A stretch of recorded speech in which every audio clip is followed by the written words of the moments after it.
అమ్మమ్మ అయితే first time హైదరాబాద్‌కొచ్చింది మా దగ్గరికి హాస్టల్‌కి. మా తాతయ్యకి ఎప్పుడో నుంచి హైదరాబాద్ రావాలని కోరికుండేనంట. కానీ తాతయ్య లేరు. అందుకే అమ్మమ్మొచ్చింది మా దగ్గరికి. మంచిగా 2 డేస్ స్టే జేసింది. అమ్మమ్మకు బోర్ కొడుతుందంటే ఇట్లా సెల్లు పెట్టి, సీరియల్ పెట్టి ఇచ్చినా, సీరియల్ చూసుకుంటుంది. అదే ఇంటి దగ్గరుంటే అసలు సెల్లే చూడదు. అమ్మమ్మకి అసలు టీవీ గూడా చూడడం అలవాటు లేదు. అదే విలేజ్‌లో వాళ్ళు, వీళ్ళు ఇంటి పక్కనోళ్ళు మాట్లాడిస్తూ ఉంటారు. ఇక్కడైతే ఎవ్వరుండరు గదా! అందుకే అమ్మమ్మ మంచిగా ఇట్లా సెల్లు జూస్తుంది. 2 డేస్ షాపింగ్ జేపిచ్చిన అమ్మమ్మని, బయటికి తిప్పిన. తర్వాత అమ్మమ్మ వెళ్ళేటప్పుడైతే నాకు చాలా ఎమోషనల్ అయిపోయింది. ఏడిచింది వెళ్ళేటప్పుడు.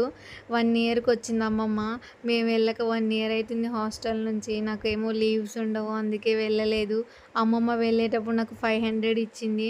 ఇంటి దగ్గర ఉన్నప్పుడైతే అస్సలు ఇవ్వదు. ఇప్పుడేమో వెళ్ళేటప్పుడు తీసుకో, తీసుకో అంటుంది. నేను తీసుకోవట్లేను. అయినా ఇంక అమ్మమ్మ కోసం తీసుకున్నా.